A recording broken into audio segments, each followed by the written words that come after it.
4월 29일 목요일 가정예배 하나님 앞에 올려드리겠습니다. 다 함께 사도신경으로 우리의 신앙을 고백하시겠습니다. 나는 전능하신 아버지 하나님, 천지의 창조주를 믿습니다. 나는 그의 유일하신 아들 우리 주 예수 그리스도를 믿습니다. 그는 성령으로 잉태되어 동정녀 마리아에게서 나시고 본디오 빌라도에게 고난을 받아 십자가에 못 박혀 죽으시고 장사된 지 사흘 만에 죽은 자 가운데서 다시 살아나셨으며 하늘에 오르시어 전능하신 아버지 하나님 우편에 앉아 계시다가 거기로부터 살아있는 자와 죽은 자를 심판하러 오십니다. 나는 성령을 믿으며 거룩한 공교회와 성도의 교제와 죄를 용서받는 것과 몸의 부활과 영생을 믿습니다. 아멘. 오늘 우리가 함께 고백할 찬양은 하나님은 우리의 피난처가 되시며입니다. 우리의 삶을 고백합니다. 하나님은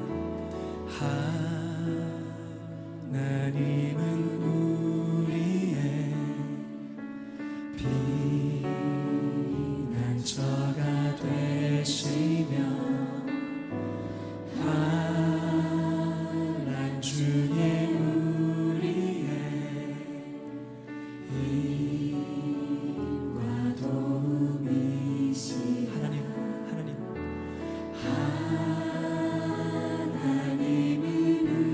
우리의 피난처가 되시며 환난 중에 우리의 힘과 도움이시라. 하나님, 우리 온 마음으로 고백합니다.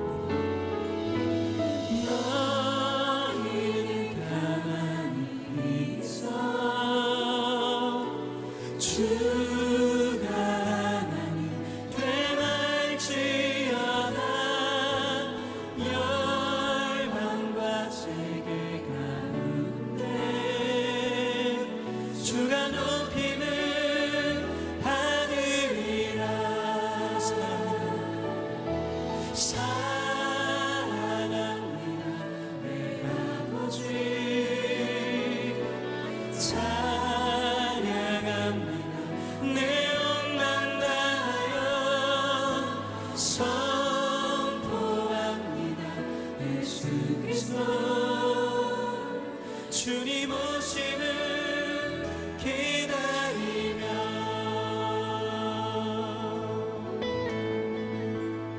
주님, 우리의 눈을 주님 바라봅니다. 주님을 소망합니다. 하나님 나라. 하나님은 우리의 피난처가 되시며. 우리 주님께 온 마음으로 고백합니다. 환난 중에 우리의 힘과 도움이. 하나님 이곳에 사십니다. 하나님은 우리의 피난처가 되시며 환난 중에 우리의 힘과 도움이시라. 주님 바라보며 찬양합니다. 너희는 가만히 있어 주가 하나님 되말지어다. 열방과 세계 가운데 주가 높임을 받으리라. 사랑합니다 나의 아버지, 사랑합니다 내 아버지, 찬양합니다 내 온 맘 다하여 선포합니다. 예수 그리스도 주님 오시는 기다리며.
하나님께서 오늘 우리에게 주신 말씀은 출애굽기 14장 3절 말씀입니다.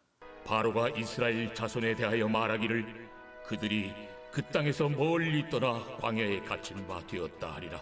여러분, 중국 한나라에 한신이라고 하는 장수가 있었습니다.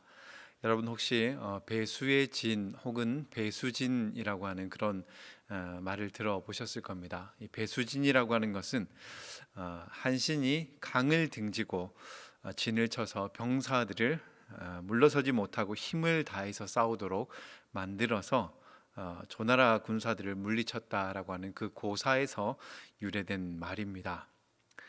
처음에는 이 한신의 군대가 등 뒤에 강이 흐르는 그곳에서 배수의 진을 치고 있는 것을 보고 조나라 군대는 비웃었습니다. 왜냐하면 그 모습이 꼭 마치 도간에 든 쥐와 같은 그런 형국이었기 때문입니다. 한신의 군대는 당시에 겨우 몇만이었고 조나라의 군대는 무려 20만이 넘는 대군이었습니다. 그런데 여러분, 놀랍게도 이 전쟁에서 조나라가 아니라 한신의 군대 한나라가 승리를 하게 됩니다.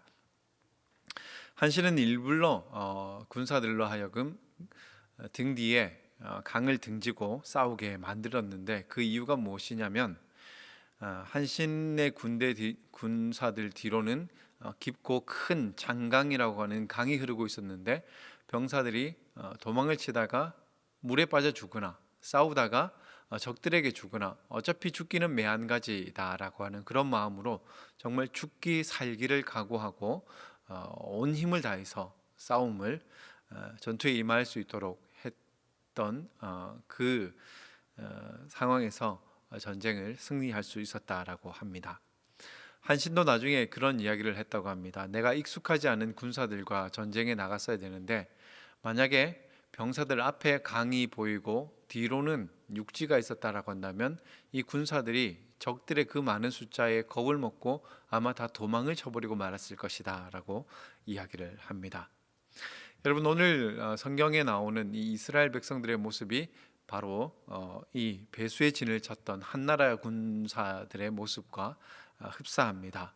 하나님은 바로의 눈에 마치 이스라엘 백성들이 도관에 든 쥐와 같은 그런 상황을 만드셨습니다. 애굽의 바로는 엄청난 병거와 군대를 이끌고 이스라엘 백성들을 추격해 오고 있습니다. 급하게 진격해 오는 애굽의 군대를 보고 이스라엘 백성들은 두려움에 사로잡혔습니다. 그런데 더 심각한 것은 그들의 뒤로는 홍해가 흐르고 있고 그들을 가로막고 있었다라고 하는 겁니다. 여러분, 하나님께서는 출애굽한 이스라엘 백성들을 왜 이런 곳으로 인도하셨을까요? 하나님도 이 한신처럼 이스라엘 백성들을 어려운 상황 속에 몰아넣고 그들이 최선을 다해서 싸울 수밖에 없는 그런 상황을 만들기 위해서 그렇게 한 것이었을까요? 그렇지 않습니다. 오히려 하나님은 이스라엘 백성들이 스스로 힘으로 아무것도 할 수 없고 자기 능력으로는 도저히 자신을 구원할 수 없는 그런 상황 가운데서 오직 하나님만 바라보도록 하기 위해서 그런 상황을 만들었다라고 하는 겁니다. 오직 모든 것이 하나님께 달려 있음을 보여주시기 위해서 이스라엘 백성들을 그곳으로 인도하셨던 겁니다. 여러분, 그런 하나님께서 오늘 우리에게 말씀하십니다. 두려워하지 말라고 가만히 서서 여호와께서 오늘 우리를 위해서 행하시는 그 일을 보라고 말씀하고 있습니다.